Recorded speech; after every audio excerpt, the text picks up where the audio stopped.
సుందరి నీ వంటి దివ్య స్వరూపము ఎందెందు వెదకినా లేదు కదా, ఎందెందు వెదకినా లేదు కదా, నీ అంద చందాలన్నీ నావే కదా సుందరి, అహ సుందరి, ఓహో సుందరి, ఓహో సుందరి. ఏమిటండి నా గురించి ఏమైనా పాడుతున్నారు?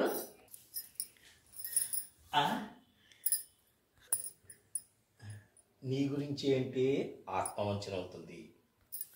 పోనీ నీ గురించి కాదు అంటే నయవంచకుడిగా నీ మనస్సులో నా మీద ముద్ర పడుతుంది. ఏం చెప్పాలప్పా?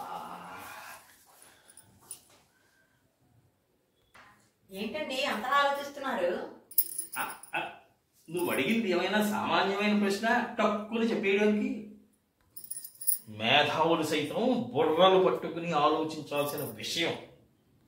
ఏ అంటే అందంగా లేనా, అసలే బాలేనా, నీడు జోడు కాననా.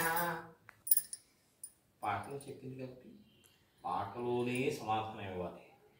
అందంగా లేవు, అసలేం బాలేవు, నా ఏడు చూడు నువ్వు కాదు అంటే ఓ ప్రాబ్లం. అందంగా ఉన్నావు, ఎంతో బాగున్నావు, నా ఏడు చూడు నువ్వేలే అంటే ఇంకో ఇబ్బంది. ఏంటండి మళ్ళీ మీలో మీరే పాడుకుంటున్నారు? చూసావా, అవతల వాళ్ళు మాట్లాడాల్సినవన్నీ కూడా మనమే చెప్పేసుకుంటూ ఉంటాం. ఒక్కోసారి మాలాంటి వాళ్ళకు కూడా అవకాశం ఇచ్చి అయితే చెప్పండి. ముందు ఆలోచించుకొని ఒక్కసారి కమిట్ అయ్యాక జీవితాంతం దాని మీదే స్టిక్ ఆన్ అవ్వాలి. అందుకే ఇంత దీర్ఘాలోచన, డోలాయమాన స్థితి. నేను కాదా సుందరిని? ఎవరై ఉంటారు అదేనా చెప్పండి. ఇంత సౌమ్యంగా మర్యాదగా అడుగుతుందని ఒకవేళ మనం చెప్పేస్తే ఇంకేమైనా ఉందా? కొంప కొల్లేరైపోదు.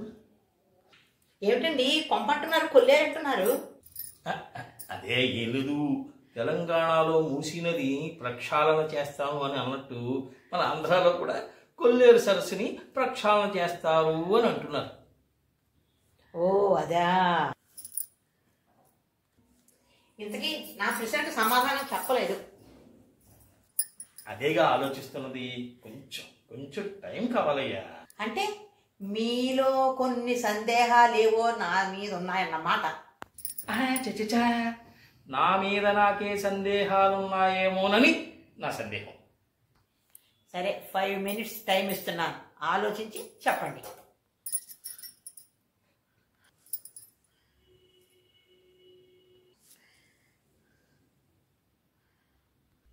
ఏమండి 5 minutes అయిపోయింది.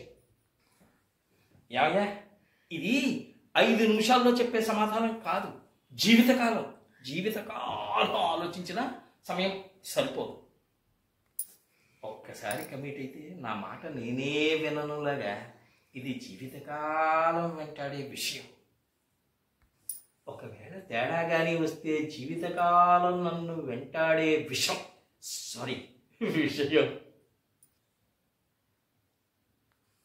పోనీ నేను చెప్పలేకపోతున్నాయా నీ గురించి? నువ్వేనా చెప్పు నీ గురించి. అంటే అన్నారంటారు కానీ నాలాంటి అందగత్తె ఈ ప్రపంచంలో ఎక్కడా ఉండదండి, ఎక్కడ దొరకదండి అని నన్ను నమ్మమంటావు. మరి మీరు ఎలాగో చెప్పలేదు నా గురించి. అట్లీస్ట్ నా గురించి చెప్పిన విషయాన్నైనా మీరు నమ్మాలి కదా. నమ్ముతాను. సృష్టిలో ఉన్న ప్రతి జీవరాశి అందరికన్నా తాను అందంగా ఉన్నానని అనుకుంటుంది, ముఖ్యంగా మనుషుల పట్ల. అరే, పశువులు పక్షాదులు సైతం వాటి అందం ముందు ఎవ్వరు సరిపోరు అని అనుకుంటున్నప్పుడు మనకు మనం అనుకోవడంలో తప్పులేదు. అయినా కాకి పిల్ల కాకి ముద్దు అంటారు. అందుకే నువ్వు చెప్పింది నమ్ముతాను. అదేంటండి అలా నట్టుతూ సందేహిస్తూ అలా మాట్లాడతారేంటి? కన్ఫామ్గా నిజాయితీగా ధైర్యంగా చెప్పొచ్చు కదా. అదే అలా ఎలా చెప్పమంటావు చెప్పు. ఇప్పుడు సపోజ్ కూరలో ఉప్పు తక్కువైందనుకో, అప్పుడు నువ్వు కూర ఎలా ఉందండి అని అడిగావనుకో, నేనేం చెప్తాను, బాగానే ఉంది అంటాను. అంటే బాగున్నట్టు కాదు. అలాగే సపోజ్ కూరలో ఉప్పు ఎక్కువైందనుకో, అప్పుడు నువ్వు అడిగావనుకో, అప్పుడు నేనేం చెప్తాను, అప్పుడు కూడా బాగానే ఉంది కానీ అంటాను. అంతేగాని బాగోలేదు అని చెప్పను. అదే కూర చాలా బాగుంది, అద్భుతంగా ఉంది, ఎంతో మధురంగా రుచికరంగా ఉంది అని ఇప్పుడు చెప్పగలం. జీవితాంతం మన జీవితాన్ని ఆస్వాదించిన తర్వాతే ఎలాగైతే చెప్పగలమో, అలాగే ఈ కూర మొత్తం తిని దాని రుచిని ఆస్వాదించిన తర్వాతే చెప్పగలం. చాలా బాగుంది. ఈలోగా మన జీవితాలు కొడిగట్టిపోతాయి. అందుకే బంగారం, ఈ ప్రశ్న ఎప్పటికీ శ్లేషగానే మిగిలిపోతుంది కానీ సంపూర్ణ సమాధానం ఇవ్వలేదు. ఇది నా మనసులో ఉన్న మాట బంగారం. దీన్ని నువ్వు ఏకీభవిస్తావా లేదా? అంతేనండి. మీ ఊరికి మా ఊరు ఎంత దూరమో, మా ఊరికి మీ ఊరు అంతే దూరం. అంటే అంతేనండి. ఆ మాత్రం అర్థం చేసుకొని జనపదార్థం కాదు కదా మీరు. అర్థం చేసుకోండి, జీవితకాలం అర్థం చేసుకుంటూ బతికేయండి మీరు. అలా కోపంగా వెళ్ళిపోతావేంటయ్యా?